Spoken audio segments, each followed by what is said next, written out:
εντολή δίπλα ή μαζί. Έχει 3 στάδια, όπως και οι άλλες οι εντολές. Στο πρώτο στάδιο της εκπαίδευσης ξεκινάμε με έναν μακρύ μάντα, τουλάχιστον 4 μέτρα, ο οποίος έχει την λογική να μας χαρίσει μία προσοχή του σκύλου σε εμάς, ανεξαρτήτως το που εμείς κινούμαστε. Το πρώτο μας στάδιο έχει ένα στόχο, να κάνει το σκύλο να μας κοιτάει, να μας προσέχει, που κατευθυνόμαστε. Ο ένας από τους λόγους που ο σκύλος τραβάει στη βόλτα είναι επειδή θα κοιτάξει κάποιον άλλο σκύλο, θα κοιτάξει ένα άλλο ερέθισμα το οποίο θα του αποσπάσει την προσοχή.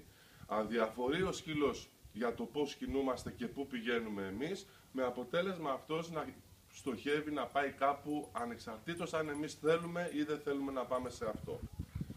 Πρώτο στάδιο λοιπόν, βάζουμε το λουρί, το μακρύ στο σκύλο. Επιλέγουμε να δουλέψουμε σε ένα σχετικά ευρύχωρο χώρο για να μπορέσουμε να κινούμαστε όπως θέλουμε.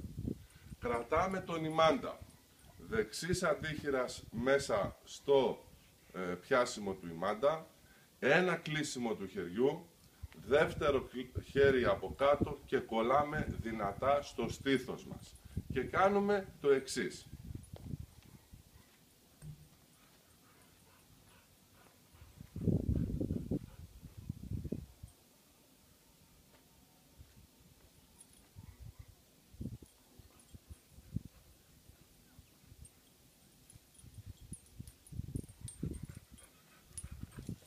Κινούμαστε πάνω, κάτω, αδιαφορώντας για το σκύλο πλήρως. Αν ο σκύλος μείνει πίσω, για παράδειγμα, εμείς συνεχίζουμε όλο ευθεία. Και στην περίπτωση που ο σκύλος τρέξει σε οποιαδήποτε κατεύθυνση, εμείς κατευθυνόμαστε στην ακριβώς αντίθετη πορεία. Οι κινήσεις μας θα είναι σε ευθείες.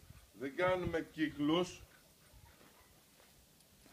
κάνουμε ευθείες πορείες. Ο σκύλος μένει εκεί, εμείς ακριβώς στην αντίθετη κατεύθυνση.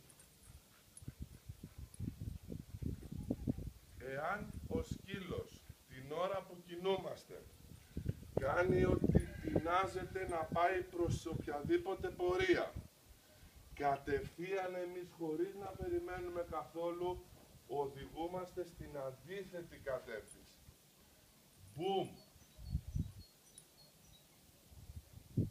Ο σκύλος θέλουμε να βλέπει την πλάτη μας ουσιαστικά. Δεν κάνουμε ποτέ αυτό. Έφυγε ο σκύλος εκεί, μεταβολή και κινούμαστε, περπατάμε αντίθετα. Αυτή η άσκηση, ξαναλέω, γίνεται για μία εβδομάδα με μακρύ μάντα σε μεγάλους χώρους και στοχεύουμε στο να πάμε ακριβώς αντίθετα από εκεί που ο σκύλος θέλει να πάει.